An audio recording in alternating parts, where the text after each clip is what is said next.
excited to welcome you all to Leading Through the 5 Stages of Curriculum Implementation for Student Success. I'm Clay Willis with UnboundEd, and I'll be serving as today's moderator. It is my pleasure to introduce you all to Steve Sebelski and Edwina Woods. Steve is a veteran educator with deep expertise in organizational change, mathematics instruction, and teacher coaching, currently leading curriculum implementation at UnboundEd. Also a veteran educator, Edwina is a visionary leader currently serving as UnboundEd's Curriculum Services Director. Edwina brings a wealth of experience from her career as a secondary English language arts teacher, lead teacher, mentor teacher, instructional coach, assistant principal, and school principal. And with that, I'll turn it over to Steve so we can begin. Thank you. Wonderful. Thanks, Clay. And hello to you all. It's so wonderful to be here with you today. I see some folks are out on a snow day and they're able to join, extra special. So it's wonderful to have you. I see we have some folks internationally and across the country. So again, thank you for joining us. Edwina and I are privileged to be here. We work on curriculum implementation day in and day out. And if you are thinking about how to implement a new curriculum for next year, maybe you've just adopted something new, or maybe you're thinking about how to get a curriculum implementation back on track or get it to the next stage, well, this presentation is for you. I want to start by just mentioning this idea that we have at UnboundEd of GLEAM instruction. And that GLEAM stands for grade level, engaging, affirming, and meaningful instruction. That's the type of instruction we want for all students. And that type of instruction, we think, comes from a combination of things. Yes, it comes from skill. Yes, it comes from what you do in the classroom, but it also comes from mindset, it comes from planning, and it comes from aligned materials. And so curriculum implementation is a really important component of all that.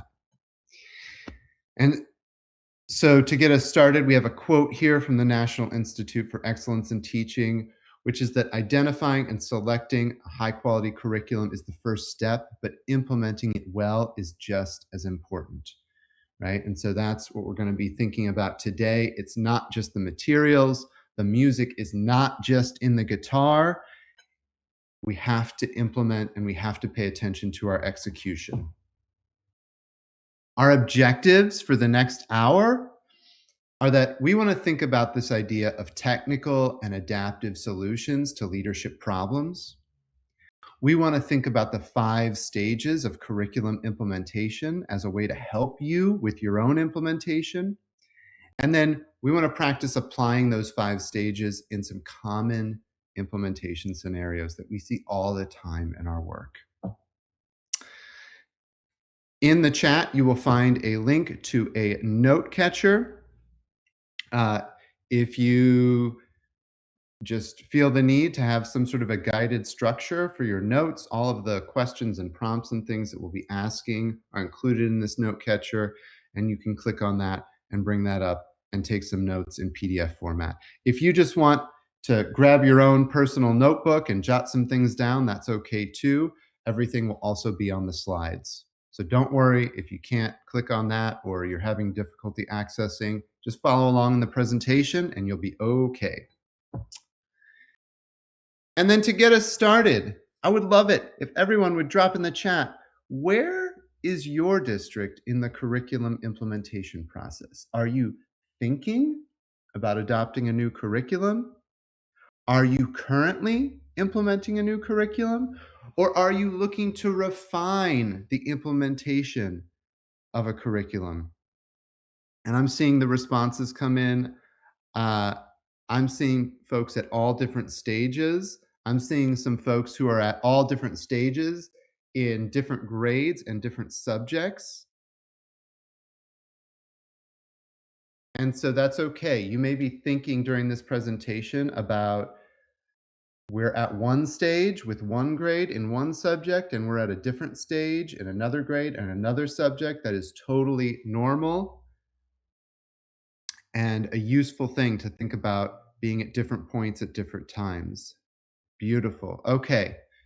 So as those responses keep coming in, I want to acknowledge that wherever you are in your curriculum journey, the idea of leadership is crucial, and the idea of technical and adaptive leadership is crucial. And so I want to hand it over to my colleague Edwina to talk about this idea of technical and adaptive challenges and how that lens can help you.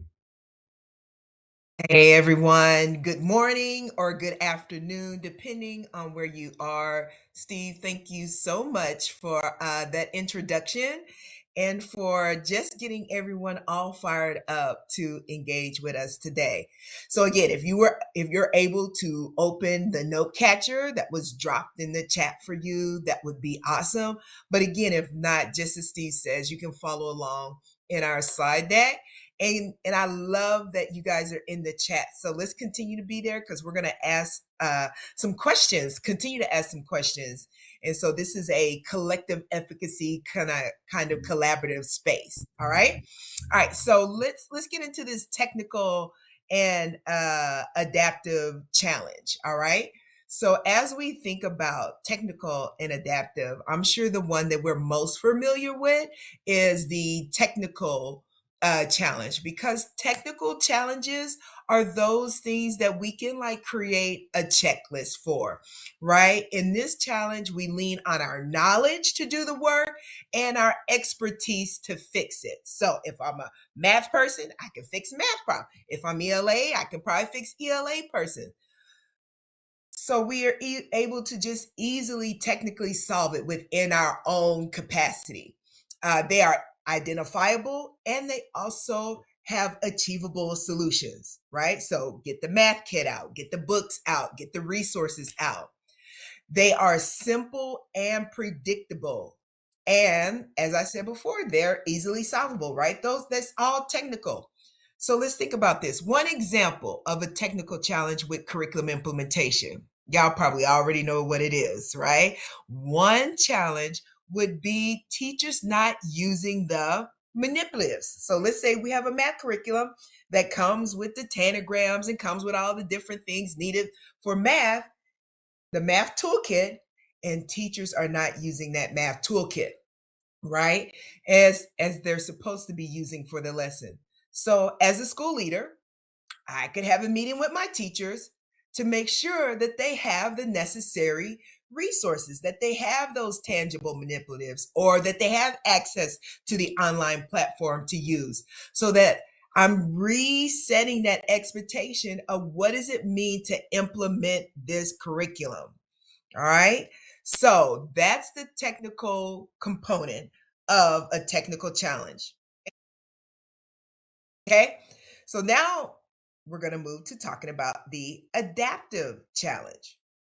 So with the adaptive challenge, right, I think probably the key term there is the word adaptive, right? To adapt to. Okay. So when we're thinking in that manner and in that frame, it requires that we learn, right? So this isn't just something we can check off anymore.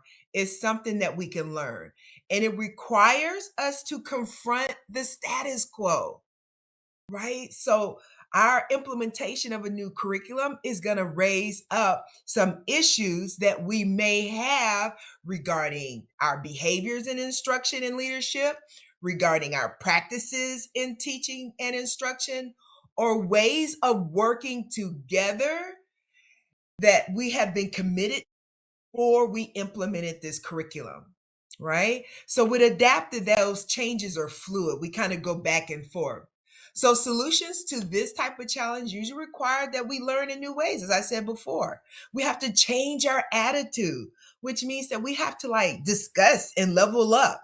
Like, is this conflicting with a value that you have? Right? Let's talk about that. How do we navigate that? Is this conflicting with a norm or practice that we may have as a school district or as a campus? Let's talk about that. And so when we're implementing, we want to think about, okay, we're choosing to use this resource, but we also need to acknowledge that it's going to bring some challenges to our thinking and our behaviors. That's the adaptive. And guess what, guys? Some of you put like you're trying to refine your practice. That means you might be in the adaptive part, in an adaptive challenge. And if that goes unaddressed, then we end up with some barriers. So some other example is, I'm gonna say it, not having a growth mindset, right? So if we think that the curriculum is too hard for students, so we're gonna pause and we're gonna not do that. That could have an extremely devastating effect, right? It continues the status quo and it doesn't change the status quo. So when we're coming up to change the status quo is when we run into some adaptive issues. All right. All right. So those are the definitions for technical and adaptive. So let's keep moving forward and let's see if we can apply this. So this one right here, drop it in the chat. Is this easy to identify? Is that going to be a technical challenge or an adaptive challenge? Look at that. I knew I was working with the gifted and talented crew today. Yes. Easy to identify, not having the manipulatives. Great job, guys. What about this one? It's difficult to identify. Man, we have a barrier. I'm not quite sure what it is. Is that going to be? Which one would that be? Look at you guys. Yes, right? So these are pretty, I'm just laying the foundation for you, just making sure that we're all on the same page. All right? Requires change in numerous places. Is that going to be technical or adaptive? Yeah, yeah. What was the key word there? What may have keyed you in on the fact that it's adaptive? Yep. Thank you. I saw that dropped in there. Yes, the word change, right? All right. What about this one? Often can be solved by an expert. Oh, that's okay. We'll get Steve to do that. He's an expert. Oh, okay. We'll get Edwina to do that. She's an expert. We'll get Mary to do that, or Jacqueline, or Megan, or Lenny, because they're the expert. Yes, you guys are on point. All right. And this last one, people with the problem do the work of solving it. Is that technical or adaptive?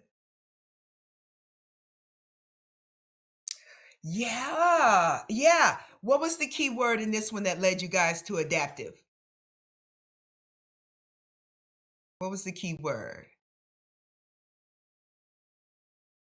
Yeah, do the work, right? And I saw the question of, do we really know how to do the work?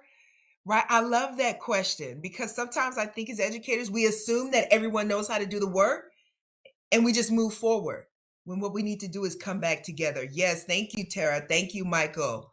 Yes, yes, yes, yes, yes, yes. Right? So then as we continue to think about this, right? In the bold, you'll see those things that we leveled up on the technical side. And then on the right, you'll see those things that we leveled up that are adaptive. But look what we did in bold, right? Technical is easy. We need the technical pieces because we want to feel successful, right? We need the adaptive pieces because that's how we grow our thinking and raise the level of the work that we're doing. Okay? So technical people are like, "Oh yeah, I could do that." But look at adaptive. Ugh. What makes adaptive difficult? We're challenging values. Maybe you implemented a curriculum and they're like, hey, my kids can't do it. So I need to stay back here in fourth grade math before I can teach them algebra. What? Maybe it's relationships or roles. Instead of being the sage on the stage, now they're asked to be the guide on the side. Maybe instructional leaders or maybe principals, let me use that term. Maybe principals who are used to being managers of the building, you're implementing the curriculum. Now they have to be instructional leaders. Maybe there's a reorg that needs to happen, right? So technical and adaptive doesn't just sit in the school building and in the classroom, it sits at the district level as well. All right. So with that, I laid the foundation. Keep those in mind as you think and go through this work with Steve on the stages of curriculum implementation. That's right. So we're going to keep thinking about technical and adaptive as we think about moving through the stages of curriculum implementation. So I saw in the chat a minute ago that we are at different places in the stages of implementation. Maybe you're thinking about implementing a single curriculum. You're thinking about improving the implementation of a single curriculum, or maybe you're at different places in different grades and subjects. Regardless, there are certain stages of implementation that you are going to go through, that everyone goes through pretty predictably. And different researchers, different organizational psychology researchers and educators have given a name to those 5 stages. And we're going to use the way that Jim Knight has sort of distilled the research and expressed those. And we're going to think about those as follows. When you are starting to implement a curriculum, you go through these stages. What's the first one? Non-use, right? It's brand new. We're not using it. We want to be using it. That's our goal. But right now, no one is using it. Okay, so on a few days before the start of school, right? This is kind of where you're at the first year. You're at non-use. Then we go to awareness, right? People are aware of it. They know they should be doing it. Maybe we're talking about it, but we haven't done anything about it yet. After that is mechanical. Okay, we know about it and we're starting to use it. We're trying. It's a little clumsy. It's a little weird. It's imperfect, but we're trying. After that, we get to routine, where, okay, we're starting to do it. It's maybe still a little stiff. The lessons are going better. We're able to use them. We have a template. We have a pattern that we can go through. You can walk into classrooms. You can see it happening. It's still not perfect. But then we get to proficient. And that's the point where folks have really internalized the curriculum. They've internalized the lesson structure. They've internalized the instructional practices, and they're actively adapting skillfully that curriculum for their students. And the reason I share this with you is because when you are a leader of instruction in a district or a school, it can be overwhelming, right?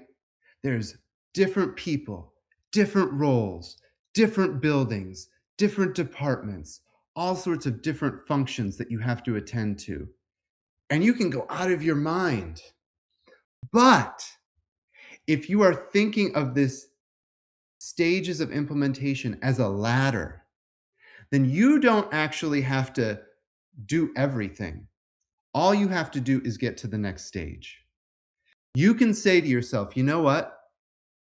This implementation has just started, or this implementation isn't going well, and we're somewhere between non-use and awareness. And in the next 2 months, how do I get our team to mechanical? How do I just start them using it and trying it for the first time and start to work out the kinks? And everything else after that will come. I run marathons sometimes, and you do a really long run, and that can be overwhelming to think about. What you don't have to think about, though, when you're running a marathon is running 26 miles. You just have to think about running 1 mile, and that's the next mile in front of you. And so that is the gift that this idea of stages of implementation can bring to you, right? You just have to get to the next stage. So I want to tell you about each of these stages and what it kind of looks like. We'll borrow some thoughts from Jim Knight for each one, but then we'll tell you in our experience some of the tips that you can use for getting from that stage to the next one. So let's talk really quickly about this idea of non-use, right? Jim Knight says, in this stage, people are not carrying out an innovation, which is like implementing a new curriculum, because they're either unable or unwilling to implement it. They may be unable to implement that innovation simply because they don't know about it. Educators can also be in the non-use stage because they are either actively or passively resisting the new learning. And so when you're in the non-use stage, here's what you see. You see no evidence of curriculum implementation. No evidence of awareness or knowledge of the curriculum, and no evidence of curriculum materials in the classroom. You walk into a classroom, you think you're going to see this curriculum that you have purchased in use, and you don't see it. You see something else. You see the old curriculum, you see something homemade, you just don't see it. And so what can you do about this? Well, thinking about this idea of people either don't know or maybe need to re-examine their beliefs. On the technical side, you can set expectations around curriculum use. You can say, this is what we want to do. This is what we expect to see. And you can provide training on the curriculum, right? You can make sure that everyone knows how to access it, what the lesson structure looks like, what they are supposed to be doing. But then on the adaptive side, you can set and communicate a vision for effective teaching and learning and how your curriculum leads to that. And you can ground in the why to allow everyone to explore their beliefs and values and roles in bringing that vision to life, right? So you can allow people a way in to buy into that vision and help them understand why this implementation is important. And both of these are important, right? You have to have the training. You absolutely do, but you also have to get that buy-in, and you have to think about ways to get that buy-in. Okay, so that's non-use.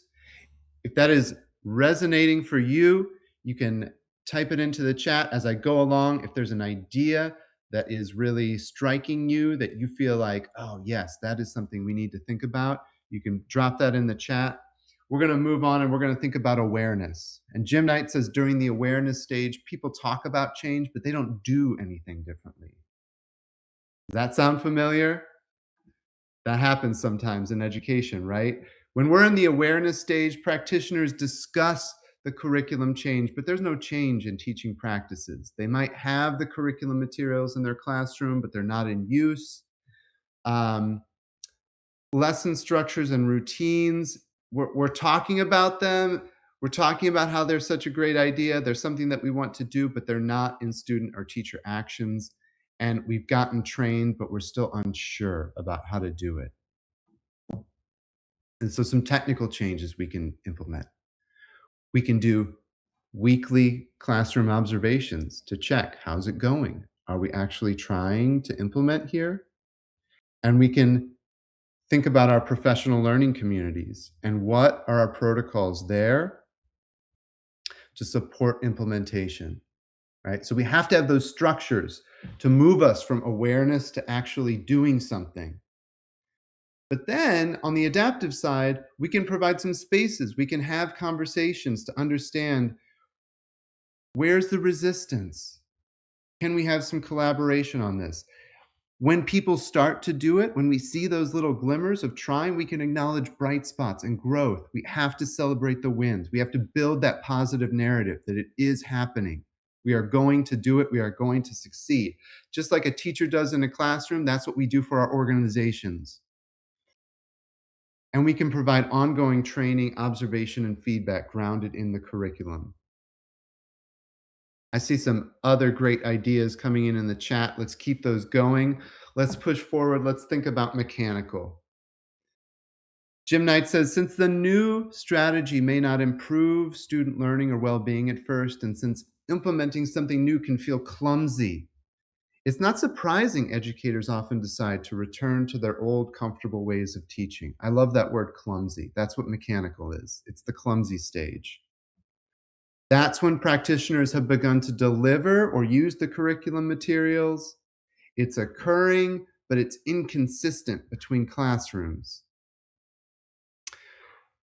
This is when practitioners are implementing the curriculum, but they struggle with the routines, they struggle with the various components. Maybe the lesson doesn't look like you think it would look when it's printed on the page. And this is when those lesson structures they're partially apparent, right?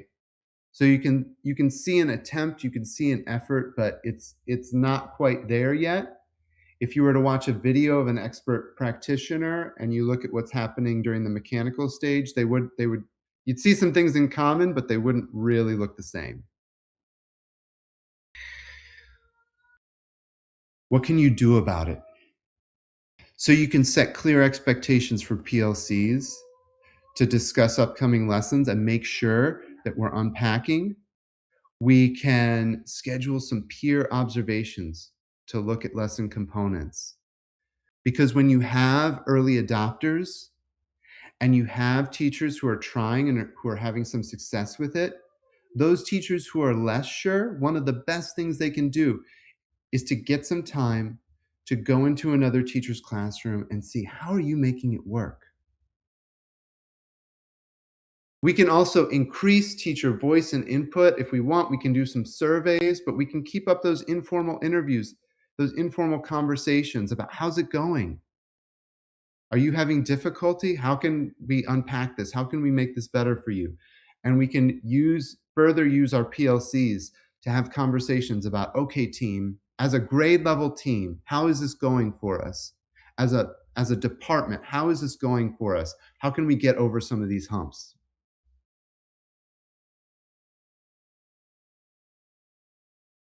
All right, then we get to the routine stage. So during the routine stage of implementation, Jim Knight says people start to become comfortable.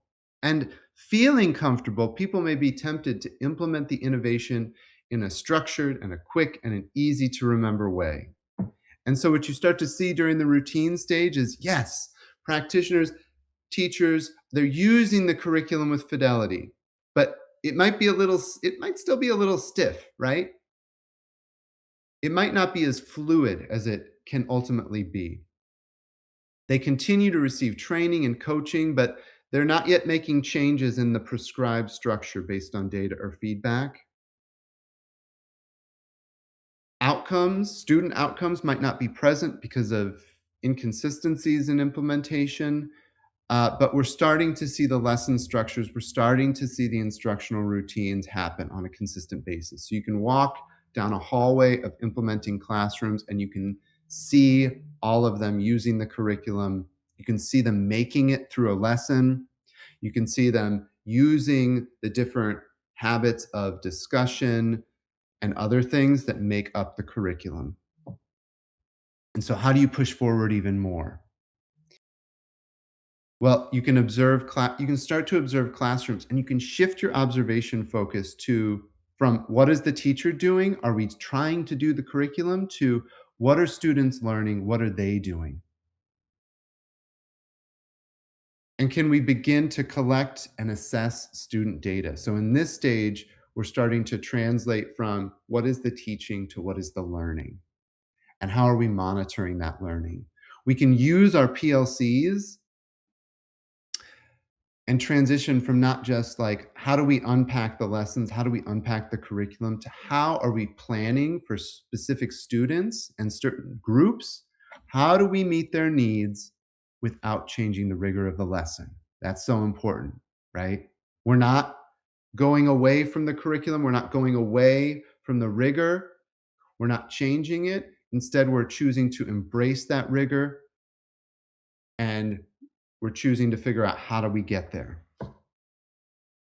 Lastly, we get to the proficient stage. And Jim Knight says, observing a proficient performer, it can appear that he or she effortlessly modifies the innovation, effortlessly teaches the curriculum so that it's more effective. That effortlessness, however, is the product of learning and practice and experimentation over time. It takes a lot of work to look like you're carrying out an innovation effortlessly. Isn't that true? In any area of life, in teaching, in sports, in cooking, in whatever it is, right? The people who are best at it, who make it look easy, have had so much practice. And so in the proficient stage, there's a sustained use of the curriculum materials, and everyone is delivering with integrity, with ease, with confidence, with adaptability.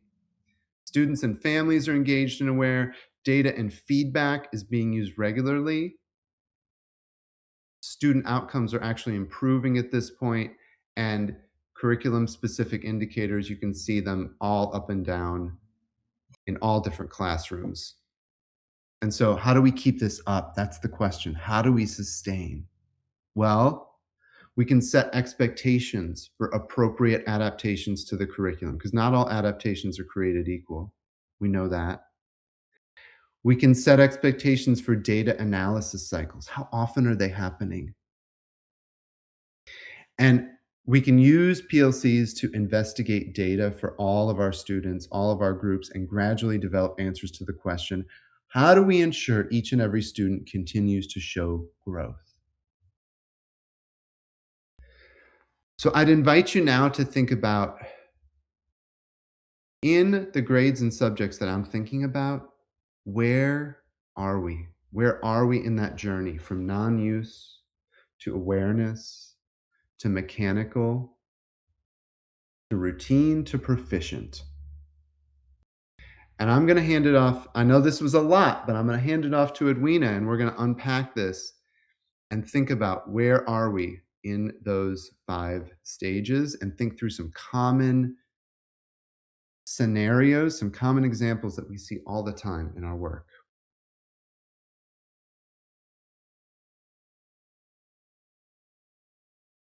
Thank you, Steve. Thank you, thank you, thank you. So, right, that was a lot. That was 5 different categories. But I've been watching the chat and I've seen you guys interact in this, right? So, I want you to have those 5 in your head and then also have the other 2, which were technical and adaptive, but have the other 2 in your head as well. And if you were able to print the note catcher, great. If you weren't and you have like a post-it note or a notepad or whatever it is you normally use when you do webinars, have that available, because we're going to go through 3 scenarios. All right. And in these 3 scenarios, we're going to identify the stage. Look at Steve. See, that's why he's an amazing partner. All right. We're going to go through identifying the stage. And then you're going to think about, do you want to take a technical move or an adaptive move in order to move to that next stage? All right. So here we go. All right. So our first scenario, and you might notice a little theme with the titles of these schools. I'm just going to name it. All right. Because that's just where I am. Okay. So with our first scenario, we have Houston Elementary. All right, y'all know where Houston is. Stop playing. All right. So Houston Elementary is implementing a new ELA curriculum, I saw that in the chat. A lot of you guys have already implemented math and you're moving to ELA. But here's the catch. Teachers are unable to complete the lessons within the time available in their school schedule. Man, they're unable to complete the lesson. So, where in the stages of implementation is this team? Right? Megan is feeling this big time. Where are they? Right? So go back and look at what Steve dropped. Would this be non-use, awareness, mechanical, routine, or proficient?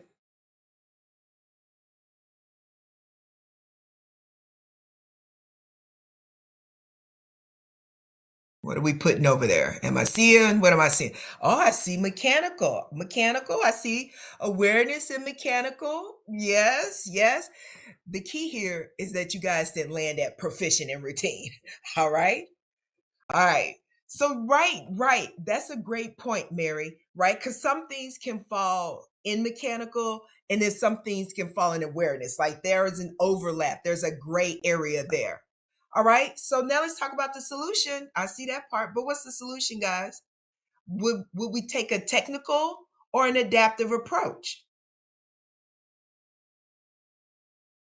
I see adaptive. I see, okay.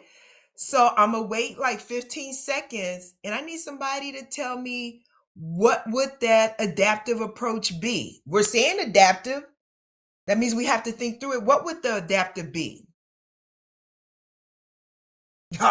Kathleen, I love that. She says it's technical. You can, schedule time. Maybe they need some timestamps on their lesson plan or something like that. Modify schedule. That's a technical. Yeah, that can lean in adaptive too. Ooh, Jeanette, brainstorming ways, right? Yep. Yep. Yes. All right. All right. Right. There's that other part, the adaptive as well. Right. So it just depends. So there's that gray area. And that's why it's important, as Steve named earlier, whatever seat you sit in, we've got to see what it looks like on the ground, what's going on in the classroom. Because teachers are going to be doing the best that we expect, that we've set them up for. And if not, then we as leaders, we come in and we provide that additional support. All right, let's go to the next scenario. We're going to leave Houston Elementary and go to Laredo High School. So, Laredo has implemented a new science curriculum. Teachers are making changes to the curriculum that lower productive struggle for all students. Am I getting some amens on that one? I see that. Okay. Again, where in the stages of implementation is this team? If they are lowering the productive struggle for all students, is this non-use? Is this awareness?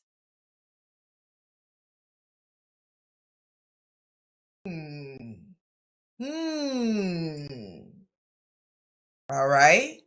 What is the key word in this scenario that you want to hone in on? What is the key word you want to hone in on? Yeah, making changes to do what though? That part, Jenny, thank you. Lower productive struggle. Now, if it's a grade level curriculum, I'm going to push you guys. If it's grade level and you're supposed to implement it at grade level, if it's this is a high school, it's supposed to be 10th grade ELA, and we go in and they're doing some 8th grade stuff, are we really at routine and proficient?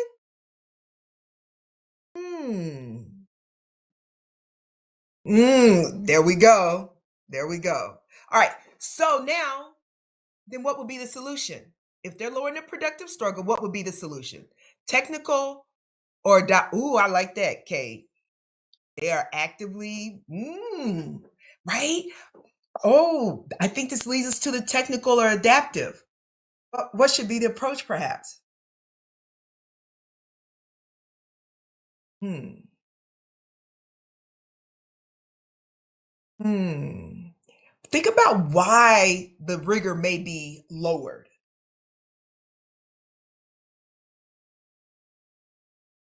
That part right there, Kate. Yes. Yes. Right. So I'm just saying that's just resident. Like I think what we're probably leveling up, right? It's a grade level curriculum, but hey, these are my kids in front of me and they can't do it. Let's have some conversations, right? We're challenging values and norms. Remember that adaptive. We're challenging values and norms here. So we may need to have an adaptive approach. All right. Great job. I love the thinking going on. All right, here's our third scenario, team. Midland Middle School. Welcome to Texas schools. Midland Middle School is implementing a new math curriculum. Leaders have been inconsistent, and I'm just going to level up. This is a trick. I'm going to prepare you. Leaders have been inconsistent in observing math classroom. As a result, they are unable to identify how to support teachers with implementing the curriculum. I'm going to let that marinate for a minute.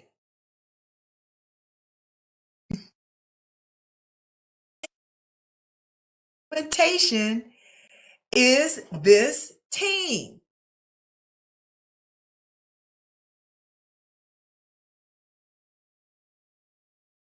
Ooh, Melissa, say more. Kate, say more. Keely, say more. Y'all see the theme there? Are we able to identify the stage of implementation in the classroom? That part, Kate. Right. So this solution is obviously, or I don't want to say obviously, I don't think it is obvious. I said that and then it made me think, right, guys? Like I see you guys putting the technical approach. What would be the technical solution to this? What would be the technical solution? That part, Kathleen. Yes, Elizabeth. Yes, Kate and Melissa. Okay. But then, is there also an adaptive concern? If it's an adaptive concern with the leader, we're talking values and norms. What would be that adaptive approach for the leader?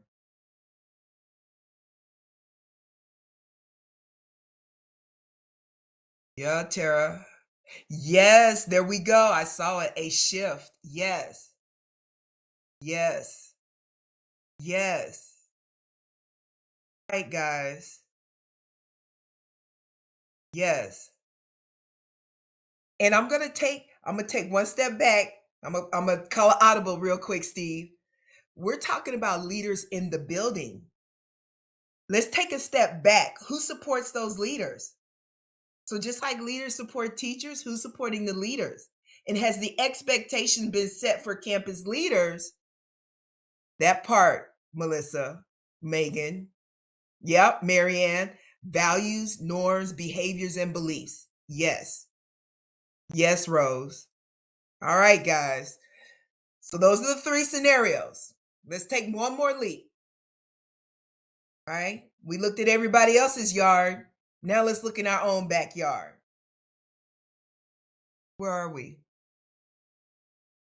Where are you? Veronica, where are you? Maureen, where's your school or district?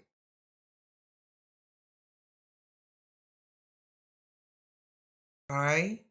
Now I see y'all dropping this. I'm gonna challenge you. Are we in there? Do we have hard data to support where we are? Or are we assuming? Okay. All right, Kalia. So now that you've done that, y'all know I have to give you some marching orders. Okay? Just like you just did, reflect on your current stage of implementation and consider how to move to the next one. I love the analogy Steve gave. Consider it a ladder. Chunk this implementation. It's going to look different in different places. If you're at 9Us, how do we even just get to awareness? That's an easy one. Getting from each step is an easy thing to do. Choose a technical and an adaptive piece. Work these together so that adaptive doesn't blindside you. And I've had it blindside me. I'm going to be honest. All right. I've got to develop my own adaptive skills. Because as someone said earlier, I think we're sisters from another mother. We love doing a non-negotiable. That's technical. And we need to work on our adaptive. And then the last call to action is to identify the team who can help lead your district to the next stage. Notice that I said team. Notice Steve has said team. This is not an individual's piece of work, right? When an individual leaves, that work leaves with them. We're talking about setting up a team. So identify that team who can help lead your district to the next stage of curriculum implementation. It is a journey, not a destination. We've got a couple questions in the Q&A, but folks, if there's anything else that you're wondering about or want Steve and Edwina to dig deeper on, now is the time. Please use the Q&A feature or drop in the chat any questions you might have. But I'll get us started with the first one. How do we deal with AI in curriculum design? Can a teacher make their own, or do we need curriculum hierarchy? Obviously, an increasingly urgent question for educators everywhere. I'm going to say, Steve, I think it's very contextual. Okay. I think is contextual, but I would also strongly encourage us to do the research, right?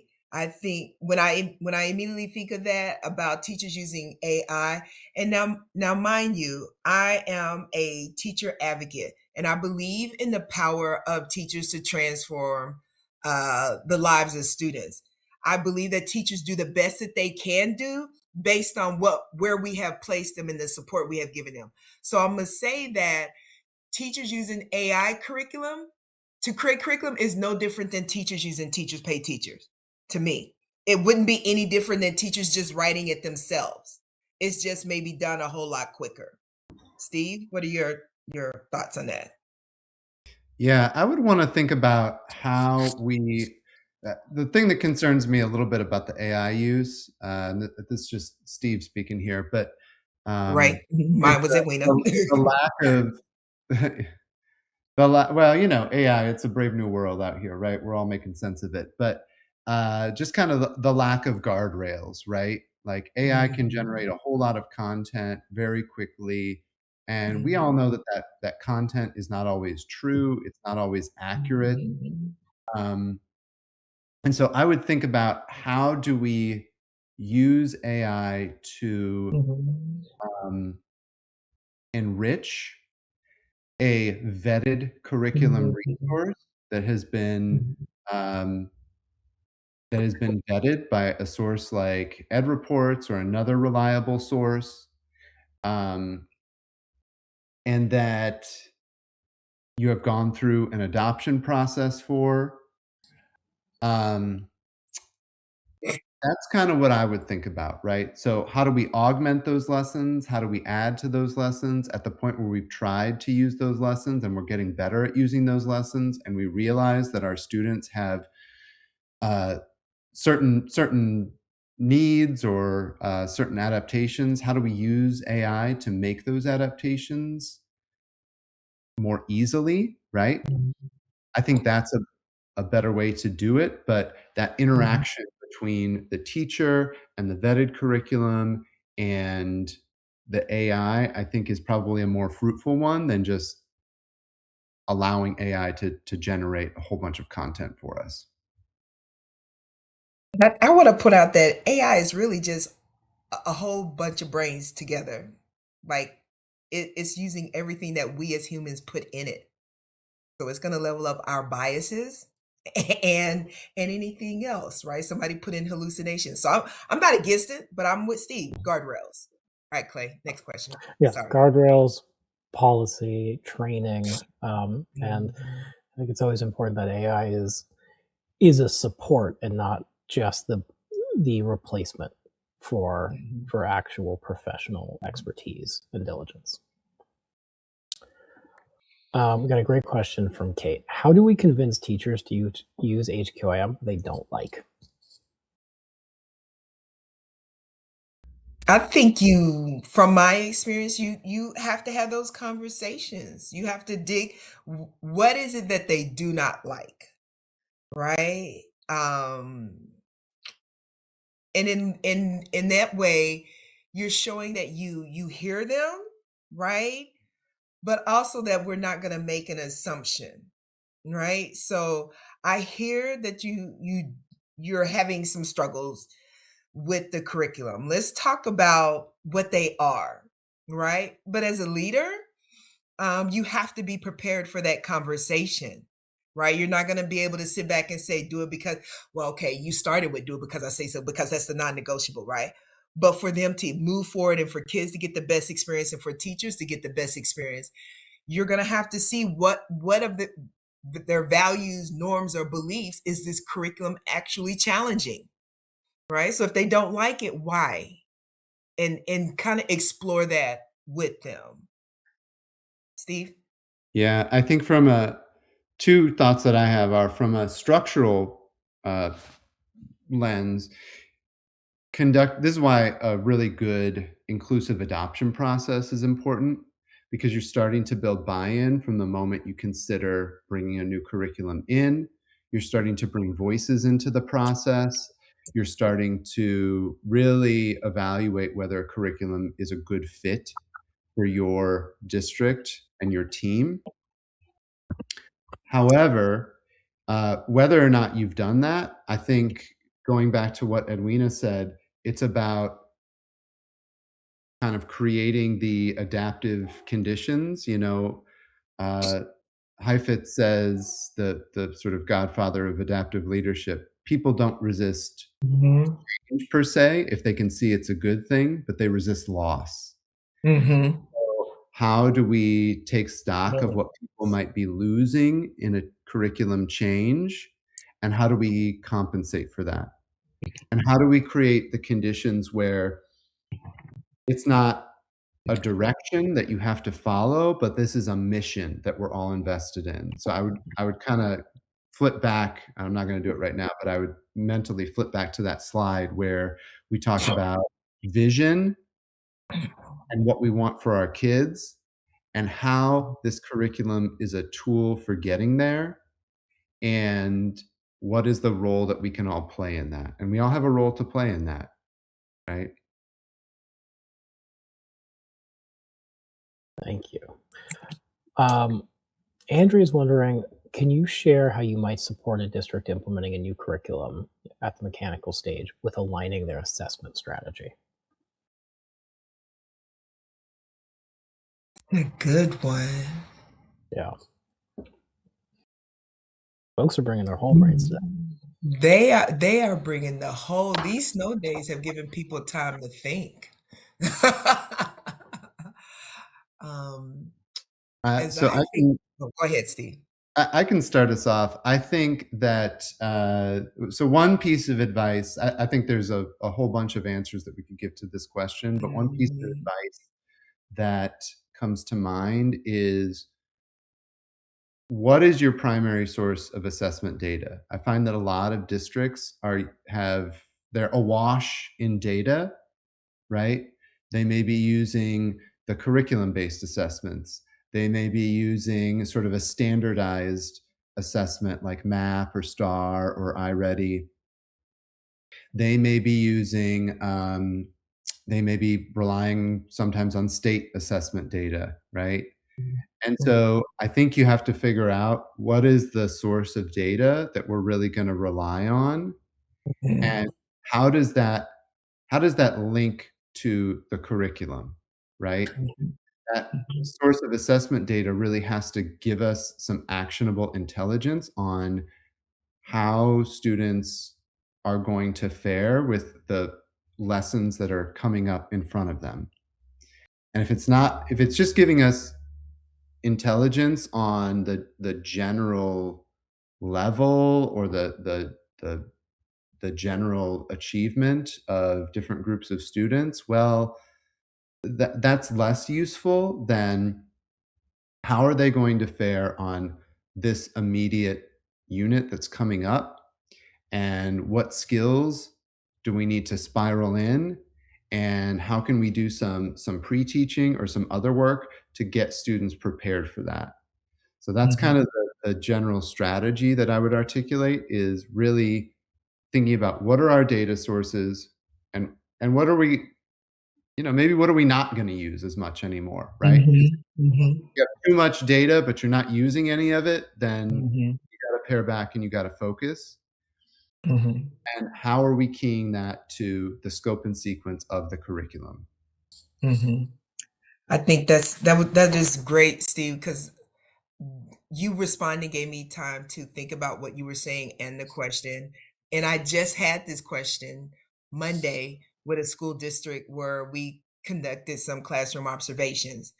And then they were talking about like all the data all these different data pieces and comparing one cohort to the next cohort and all these.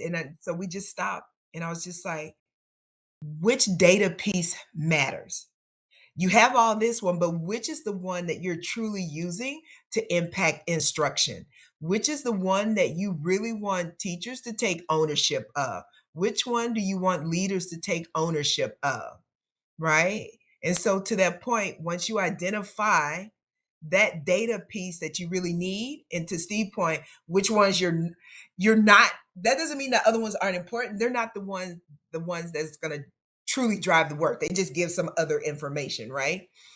But which ones are you going to get rid of? Which ones you're going to keep? As Steve likes to say, what are you going to start, stop, and continue? Something like that, right? Thank you, right? So thinking about that as far as your assessment, which one is truly driving instruction? Great. I think we've got time for one more question if we have got a quick answer. We've got a few more that we haven't been able to get to. And if we haven't been able to answer your question, I'm sure the team will be happy to follow up with you directly with an answer. Last question from Cassie. Do you recommend having non-negotiables for our piloting of curriculums? That makes me think about your adoption process. The adoption process should have identified some guardrails. A good adoption process should identify some guardrails. You should have been able to come up with a vision for why you've adopted that curriculum. And then also, one of the best things about an adoption process is creating an evaluation tool for narrowing down what we call winnowing your sources, right? So in that winnowing, right, there is an identification for why you're choosing it, which could help set some guardrails for the piloting, right? So if one of those guardrails was that the curriculum has to be UDL aligned, okay, with it being UDL aligned, that means that there are things that teachers can and can't do if they're going to pilot that program, right? So I would say if you had a great adoption process, that process should help you to identify the non-negotiables or guardrails you should probably put in place for piloting. So the answer to that question should be yes, but caveat, get feedback from the teachers and maybe do some refining along the way. All right. Thank you, Edwina. All right, Steve, do you want to tell people how we can help? Yeah, absolutely. So if you are, if this presentation was helpful to you and you're in the midst of a curriculum implementation, you're considering a curriculum implementation, and you'd like to think through how UnboundEd can help you, continue to help you with that implementation or help take it to the next level, we'd love to have a conversation with you. As I mentioned, this is what Edwina and I do talk about, think about. This is what our teammates think about every day, is how to get district leaders, school leaders to help their teams get to the next level. We have a lot of expertise, we have a lot of frameworks, we have a lot of tools, we have a lot of processes, and we have a lot of experience that we can use to help you. And so we would love to do so. And let's chat if you want to. The other opportunity we want to bring to you right now is that UnboundEd puts on a fabulous conference for educators that really bring forward the mindsets, the skill sets, the tools to provide that grade level, engaging, affirming, meaningful, that GLEAM instruction that I talked about earlier. It's a 4-day conference. We actually have events coming up all over the country, starting in just a few weeks in Atlanta in March. But we also have other events coming up this summer, and you can find those on our website. So it's a great inspirational and educational experience. If you can make it out to one, we would love to see you there. With that, I just want to thank you for joining us today. Your questions were really incisive, and just want to thank Steve and Edwina for another amazing presentation.